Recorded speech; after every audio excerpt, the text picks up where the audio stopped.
जी मुनासिब, बस अगर कुछ दिन ठहर जाएं फिर बात कर लेते हैं। ठीक है।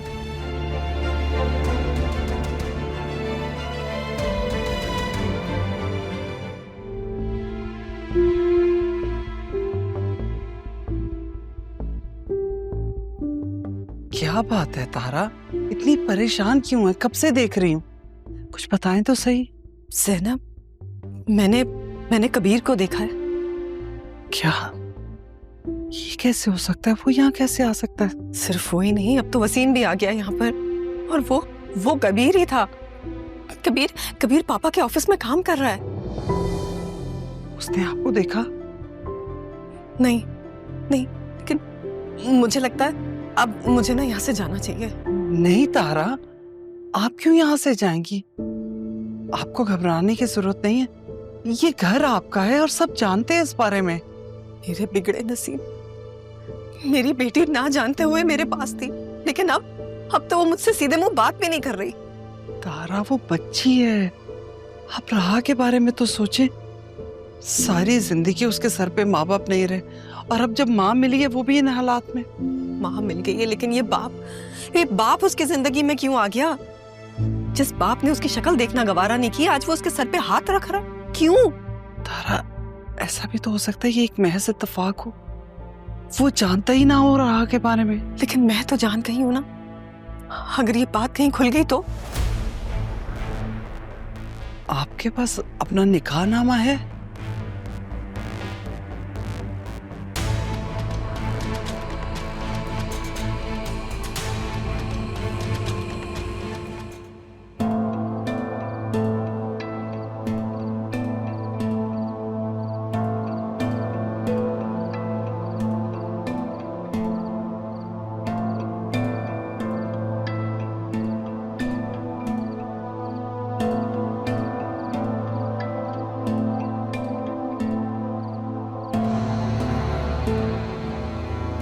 बतूल, यहाँ क्यों टहल रही हो? मामा, क्या जरियन वाकई में चला जाएगा? हाँ। मामा, बात को समझने की कोशिश करो। यहाँ रहेगा तो तुम्हारी लाडली रहा उसके आमने सामने ही रहेगी। मामा कभी तो सिचुएशन समझ लिया करे। मैं यहाँ इतनी टेंशन में और आपको अभी भी राह नजर आ रही है। इधर बैठो, sit. I need to tell you something. देखो, ये जो हो रहा है ना, ये बहुत अच्छा हो रहा है। देखो, ज़रियून यहाँ से जाएगा तो राह की नजरों के सामने नहीं होगा। अब तुम्हें वसीम और ज़रियून दोनों का बहुत ध्यान रखना होगा। आज वैसे मुझे बहुत खुशी हुई है जब तुमने कहा कि राह अपने कमरे में और तुम उसे लेने नहीं गई। I was very happy. वो तो मैंने राह की वजह से कहा था, खुद किसी से मिलना नहीं चाहती इसलिए। कभी तो माँ को खुश होने दिया करो। कह देती कि ज़रियून की वजह से नहीं गई तो मैं खुश हो जाती। अच्छा जाए, आई एम सॉरी। मुझे ऐसा लगता है जैसे आप मेरे लिए बहुत एफर्ट्स करती हैं, लेकिन मैं समझ ही नहीं पाती।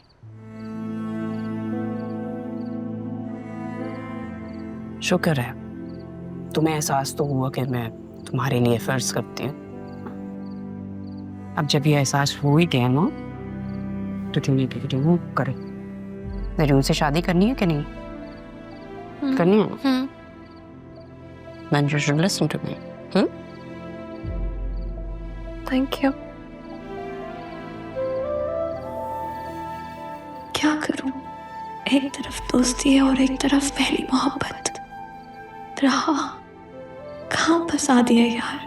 काश तुम दादाजान को कह देती तो मुझे ये फैसला ना लेना पड़ता। जो आपको ठीक लगे मामा, मैं आपके साथ हूँ। मैं शहर से बाहर था, जैसे ही सेफ साहब का इंतकाल का सुना, रहा नहीं गया। मैं जैसे ही टाइम मिला मैं चले आया। सेफ साहब बहुत अच्छे इंसान थे। अल्लाह उनको जन्नतुल फिरदौस में आला मुकाम अता फरमाए। आमीन आमीन। बहुत शुक्रिया। बस दुआ करें कि अल्लाह ताला आगे की मंजिलें आसान फरमाए। नाम बेशक। सेब साहब के पास मेरे 15-20 साल कैसे गुजर गए पता ही नहीं चला।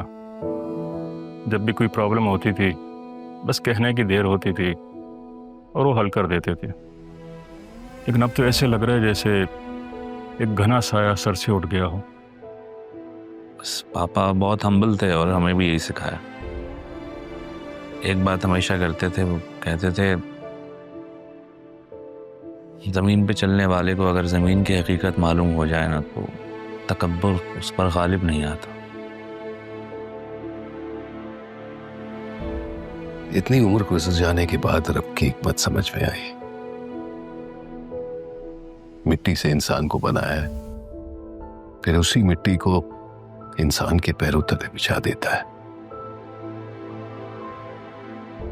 और आखिर में उसी को ओढ़ना बिछोना। गोया मिट्टी मिट्टी से ही मिल जाती है।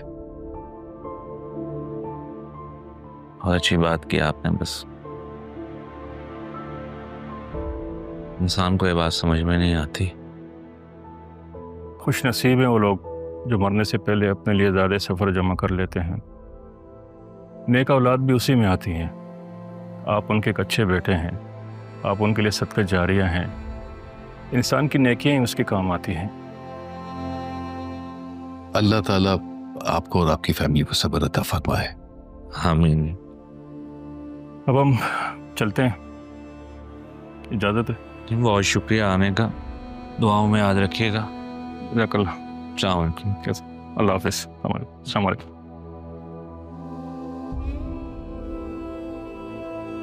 आदिल साहब, आपकी इजाजत से मैं राह बेटी को भी ताज़ियत देना चाहता हूँ।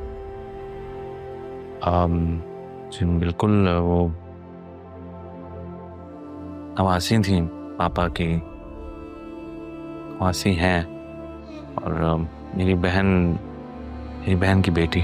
जी आइए मैं आपको मिलवाता हूँ। जी जी प्लीज चलो चलिए। सच पूछें तो ज़ैनब, यहाँ आकर एक बार फिर मैंने आप सबको आजमाइश में डाल दिया। ऐसा क्यों सोच रही है तारा?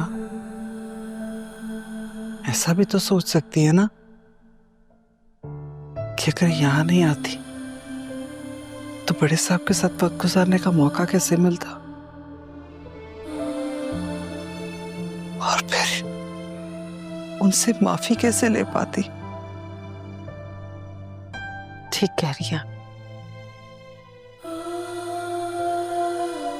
बाद में होने वाले मलाल का कोई मतावा नहीं।